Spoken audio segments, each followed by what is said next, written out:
దీర్ఘకాలిక మొండి వ్యాధులకు మెడినైన్ హోమియోపతి ఆయుర్వేదలో పరిష్కారం. మెడినైన్ అంటే సంపూర్ణ ఆరోగ్యం, పరిపూర్ణ విశ్వాసం. Hello, doctor Dilip Gude here, physician, Yashoda Hospital, Somajiguda, Hyderabad. Kidney disease గురించి డీటెయిల్గా డిస్కస్ చేద్దాం. సో చాలామందికి రకరకాల అపోహలు అండ్ ఒకసారి కిడ్నీ డిసీజ్ వచ్చి దెన్ కంప్లీట్గా డయాలసిస్ డిపెండెంట్ అవుతామేమో అనే ఒక రకమైన భయం, ఇవన్నీ కూడా ఉంటాయి. సో యూజువల్గా మనం డివైడ్ చేయాలంటే, క్లాసిఫై చేయాలంటే, అక్యూట్ కిడ్నీ ఇంజురీ అంటే ఈ మధ్యనే కొన్ని డేస్ అవ్వచ్చు, గంటలు అవ్వచ్చు, ఆర్ మ్యాక్సిమం కొన్ని వీక్స్లో కనుక వచ్చిన kidney damage, or long term మెల్లగా పెరుగుతూ పోతున్న కిడ్నీ డిసీజ్, దాన్ని క్రానిక్ కిడ్నీ డిసీజ్ అంటాం. ఈ రెండు ముఖ్యంగా మనం క్లాసిఫై చేయాల్సిన categories. So acute kidney injury అనేది బేసిక్గా మీకు ఫ్లూయిడ్ ఇంటేక్ బాగా తగ్గి, మీకు ఇన్ఫెక్షన్స్ వచ్చి, గ్యాస్ట్రోంటరైటిస్ లాంటి ఇన్ఫెక్షన్ వచ్చి బాడీ బాగా డీహైడ్రేట్ అవుతాయి, వచ్చే ఒక రకమైన ప్రాబ్లం. సెప్సిస్ ఫర్ ఎగ్జాంపుల్, బాగా బాడీలో సెప్టిక్ అయిపోయి చీము చేరి ఇన్ఫెక్షన్ వచ్చి బీపీ కనుక పడిపోయింది అనుకోండి, బాగా తగ్గింది, అప్పుడు ఖచ్చితంగా కిడ్నీస్ ఎఫెక్ట్ అవుతాయి.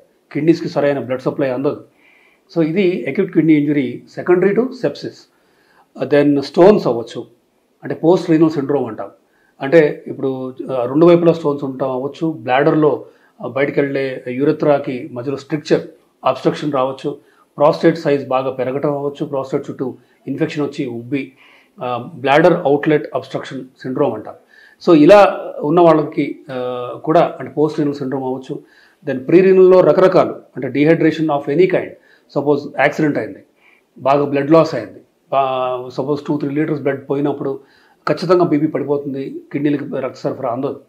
సో ఇలా ఒకవైపు వాల్యూమ్ రిలేటెడ్ డెఫిసిట్ ఉంటే ప్రీ రీనల్ సిండ్రోమ్ అంటాం.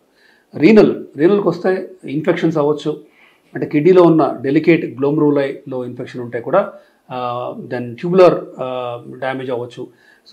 మీరు వాడే మందులు for example, suppose pain killers ఒక 2-3 రోజులు హై డోస్ వాడారు, మీకు ఖచ్చితంగా మీ కిడ్నీలు ఎఫెక్ట్ అవుతాయి. సో కిడ్నీలో ఫండమెంటల్ వర్కింగ్ యూనిట్ని మనం నెఫ్రాన్ అంటాం.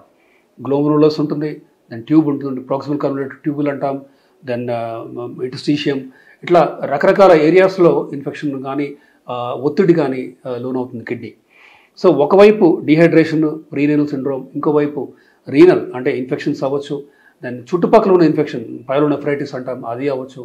దెన్ బయటికి వెళ్ళటానికి స్ట్రగుల్ అయ్యే అంటే పోస్ట్ రీనల్ సిండ్రోమ్ అంటాం, అంటే రెండు వైపులా స్టోన్స్ ఉండటం అవ్వచ్చు, బ్లాడర్ అవుట్లెట్ ఆగి ఉండటం అవ్వచ్చు, ఇట్లా. సో ఇలా వచ్చినవన్నీ అంటే కొన్ని రోజుల్లో వచ్చిన డ్యామేజ్ని అక్యూట్ కిడ్నీ ఇంజురీ అంటాం. సో యూజువల్గా కిడ్నీ మామూలుగా బయటికి పంపించాల్సిన ఈ టాక్సిన్స్, కెమికల్స్ కానీ ఈ బ్యాడ్ ప్రోడక్ట్స్, బై ప్రోడక్ట్స్ని అది పంపించలేదు కాబట్టి అవన్నీ బాడీలో అక్యుములేట్ అవుతూ ఉంటాయి. సో క్రియాటినిన్ అని మనం చాలామందికి తెలిసిందే, కిడ్నీ డ్యామేజ్ని రిఫ్లెక్ట్ చేసే ఒక రకమైన బ్లడ్ టెస్ట్ ఇది. సో క్రియాటినిన్ పెరిగితేనే కిడ్నీ డ్యామేజ్ అని కాదు. క్రియాటినిన్ 1.1, 1.2 ఉండి కూడా కిడ్నీ డ్యామేజ్ ఉండొచ్చు. క్రియాటినిన్ పెరగడానికి కొంత టైం పట్టచ్చు. సో ముందే ఎలా మనం కనుక్కోగలం? సపోజ్ ఒక డయాబెటిక్ పేషెంట్ ఉన్నాడు, డయాబెటిక్ పేషెంట్లో క్రియాటినిన్ ఇనీషియల్గా కిడ్నీ డ్యామేజ్ జరిగినా కూడా క్రియాటినిన్ తగ్గుతుంది. ఇది మనం అందరం హైలైట్ చేయాల్సిన పాయింట్ ఇది. సో డయాబెటిక్ కిడ్నీ డిసీజ్లో, డీకేడీ అంటాం, డయాబెటిక్ కిడ్నీ డిసీజ్లో stage 1 first stage of hyperfiltration అంటాం, అంటే ఎక్కువగా ఫిల్టరేట్ అవుతూ ఉంటుంది. ఆ సిచ్యువేషన్లో eGFR, estimated glomerular filtration rate ఎక్కువ ఉండటం, 100 to 120 ఉండటం, క్రియాటినిన్ తగ్గటం. సో 1 ఉన్న ఆర్ 0.8 ఉన్న క్రియాటినిన్ అనేది 0.4, 0.6 ఉండటం. సో ఇది చూసి బాగుందిలే నా కిడ్నీ అనుకోవడానికి వీల్లేదు. మీరు మీ నెఫ్రాలజిస్ట్ అవ్వచ్చు, ఫిజిషియన్ కానీ డయాబెటాలజిస్ట్తో డిస్కస్ చేయాలి. 0.8 ఉన్న క్రియాటినిన్ తగ్గితే డేంజర్ అంట కదా అని మీరు డిస్కస్ చేయాలి. సో స్టేజ్ 1 కిడ్నీ డిసీజ్లో క్రియాటినిన్ యాక్చువల్గా తగ్గుతుంది డయాబెటిక్ పేషెంట్స్లో. అఫ్కోర్స్ స్టేజ్ 2 మెల్లగా తగ్గినది క్రియాటినిన్ పెరుగుతూ పోతుంది, అది 1.4, 1.6 అవుతుంది, 2 అవుతుంది, అలా. సో పెరుగుతున్న క్రియాటినిన్ మనకి ఏం చెప్తుంది అంటే, కొన్ని ఇప్పుడు సపోజ్ 100 యూనిట్స్ ఆఫ్ నెఫ్రాన్స్ ఉంటే, అంటే 100% ఉంటే దాంట్లో 20% డ్యామేజ్ అయినప్పుడు మిగిలిన 80% నెఫ్రాన్స్ ఎక్కువ పనిచేయాల్సి వస్తుంది. ఎక్కువ పని చేస్తూ ఇవి కూడా అలసిపోతూ ఫెయిల్ అవుతూ వస్తాయి. అంటే 1 year తర్వాత 80% నెఫ్రాన్స్, వర్కింగ్ నెఫ్రాన్స్ 70% అవుతాయి. 3 years తర్వాత 70%, 50% అవుతాయి. సో దీని గురించి మనం అంటే వీ హ్యావ్ టు అండర్స్టాండ్, అంటే మన యాంటీనాస్ రైజ్ అవ్వాలి, వీ హ్యావ్ టు అండర్స్టాండ్ ఏదో జరుగుతుంది అని. సో దీని గురించి మీరు డిస్కస్ చేయండి. మీరు వాడే మందులు కిడ్నీస్ మీద ఎక్కువ ప్రెషర్ ఆర్ లోడ్ పెట్టే విధంగా ఉన్నాయా? మీరు పెయిన్ కిల్లర్స్, మోకాళ్ళ నొప్పులకి వాడే మందులు సేఫా, కిడ్నీ ఫ్రెండ్లీయా, కిడ్నీని ఎలాంటి ఇబ్బంది పెట్టని పెయిన్ కిల్లర్సా అనేది మీరు మీ డాక్టర్స్తో డిస్కస్ చేయాలి. Then of course non veg intake తగ్గించాలి బాగా. రెడ్ మీట్ కంప్లీట్గా ఆపేయాలి. అంటే మీట్ అనేది ఎస్పెషల్లీ రెడ్ మీట్, మటన్ లాంటివి కంప్లీట్గా ఆపేయాలి.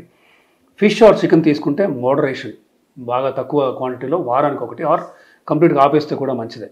ఎందుకంటే నాన్ వెజ్ ఈజ్ బాగా ఎక్కువ లోడ్ పెట్టే డైట్. సో ప్లాంట్ ప్రోటీన్కి మీరు అంతగా రిస్ట్రిక్ట్ చేయాల్సిన అవసరం లేదు కిడ్నీ డిసీజ్ ఉన్నప్పుడు. సో క్రానిక్ కిడ్నీ డిసీజ్లో ఒక important factor diabetes, contributing factor. ఇండియాలోనే కాదు, వరల్డ్ వైడ్ మీరు చూసుకున్నా కూడా డయాబెటిక్ కిడ్నీ డిసీజ్ అనేది పర్సంటేజ్ వైజ్ 40% వరకు కాంట్రిబ్యూట్ చేస్తుంది. మిగిలిన 60%లో hypertension and diabetes, then glomerulonephritis అంటాము, దెన్ ట్యూబులో ఇంటర్స్టిషియల్ డిసీజెస్ అవ్వచ్చు, మందులు వాడకం, ఆర్ ఇన్ఫ్యాక్ట్ ఇండియాలో ఇండిజీనస్ మెడిసిన్స్ యూజ్, అది ఆయుర్వేదిక్ అవ్వచ్చు, దెన్ రకరకాల చెట్ల మందులు అవ్వచ్చు. ఇట్లా చాలామంది జాండీస్కి వాడే చెట్ల మందులతో కూడా మేము చూస్తూ ఉంటాం. ఇర్రివర్సిబుల్ కిడ్నీ డిసీజ్ చూస్తూ ఉంటాం. అంటే అవి వాడటం ఆపేసినా కూడా కిడ్నీ మళ్ళీ నార్మల్ అవ్వదు. ఒకసారి డ్యామేజ్ జరిగితే it may not become completely normal. కాబట్టి మనం ఈ acute kidney injury, chronic kidney disease గురించి మనం డీటెయిల్డ్గా ఒక రకమైన అవగాహన ఉండాలి.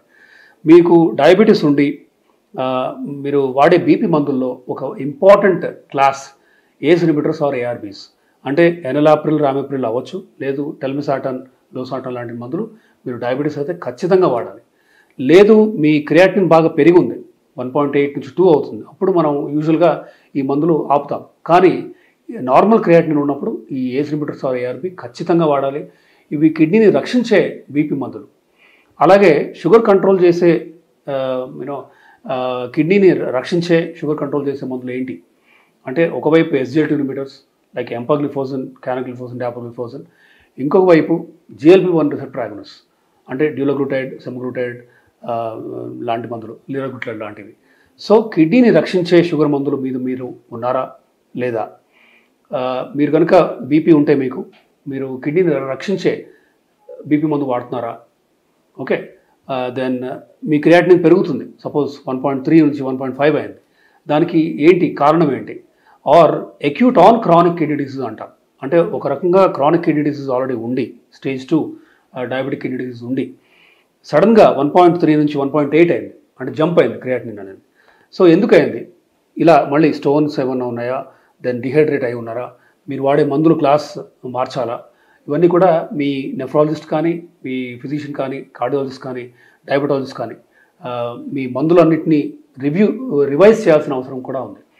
అండ్ అఫ్ కోర్స్ బాగా హైడ్రేట్ చేయాలి. కిడ్నీని రక్షించాలంటే మీరు బాగా నీళ్లు తీసుకుంటూ ఉండాలి. Of course chronic kidney disease ఉండి 2.5 ఆర్ మోర్ ఉన్నప్పుడు అఫ్ కోర్స్ మనం ఫ్లూయిడ్ రిస్ట్రిక్షన్ చేస్తాం. అంటే మీరు ఎంత నీరు తీసుకోవాలో 2 లీటర్స్ 2.5 లీటర్స్ కంటే ఎక్కువ తీసుకోకూడదు. బట్ అక్యూట్ సిచ్యువేషన్లో ఆర్ అక్యూట్ ఆన్ క్రానిక్ సిచ్యువేషన్లో ఎక్కువ నీళ్లు తీసుకోవాలి. కిడ్నీని రక్షించడానికి అదొక ముఖ్యమైన అంశం. దెన్ కొన్ని టెస్టులు ఉన్నాయి. ఫర్ ఎగ్జాంపుల్ క్యాత్ ల్యాబ్లో ఇచ్చే ఇంజెక్షన్ డై ఉంటుంది, అంటే హార్ట్ పనితనం బాగుందో లేదా, లేదంటే బ్లాక్స్ ఉన్నాయో లేదో చూడటానికి మనం యాంజియోగ్రామ్ చేస్తాం. అప్పుడు చేసే ముందు ఇచ్చే డై, ఈ డై కిడ్నీస్ నుంచే బయటకు వెళ్ళాలి. బయటకు వెళ్తూ కిడ్నీస్ని ఇబ్బంది పెడుతూ ఒక రకమైన కొంత డ్యామేజ్ చేసి వెళ్తుంది అనమాట డై.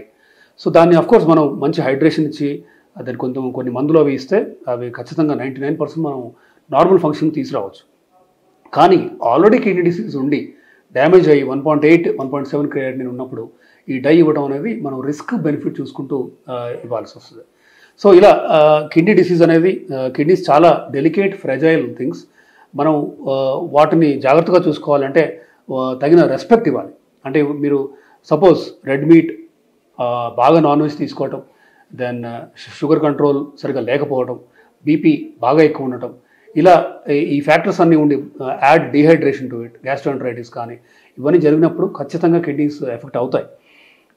కొన్నిసార్లు అవి కంప్లీట్గా రివర్సిబుల్ అవ్వలేనంత తీవ్రమైన డ్యామేజ్ కూడా అవుతాయి. అంటే ఒక 30 to 50% మందిలో కంప్లీట్గా అంటే పెరిగిన క్రియాటినిన్ 2 ఉందని ఫర్ ఎగ్జాంపుల్, అది కంప్లీట్గా 1 అవ్వదు. మేబీ 1.2, 1.3 అయ్యి 6 months or 1 year తర్వాత మెల్లగా 1.3, 1.6 అవుతుంది, దెన్ 2 అవుతుంది. దెన్ 2 అయినప్పుడు ఖచ్చితంగా అది పెరుగుతూ పోతుంది. ఒక 4-5 yearsలో 5 కూడా అవుతుంది. కాబట్టి మీరు జాగ్రత్తగా ఉండాలి కిడ్నీస్ గురించి. EGFR, estimated glomerular filtration rate, eGFR ఎంతో ప్రతి 6 months, మీరు డయాబెటిక్ అయితే ప్రతి 6 monthsకి టెస్ట్ చేయాలి. క్రియాటిన్తో పాటు యూఏసీఆర్, యూరిన్లో ప్రోటీన్ పోతుందా లేదా చూసే ఒక test, urinary albumin creatinine ratio. UACR కూడా 30 కంటే తక్కువ ఉండేలా చూసుకోవాలి. లేదు పెరుగుతుంది, 60, 80, 100 అవుతుంది. ఇన్ఫ్యాక్ట్ 3 grams అంటే 24 hours 3 grams కంటే ఎక్కువ ఉంటే నెఫ్రోటిక్ రేంజ్ ప్రోటీనూరియా అంటాం. సో అలా అవుతుందా లేదా, అలా అవుతున్నప్పుడు కొంచెం హెల్ప్ చేసే మందులు కూడా ఉన్నాయి. క్యారెండియా అంటాం, అంటే ఫెనిరనోన్ అనే ఒక క్లాస్ ఆఫ్ మందు.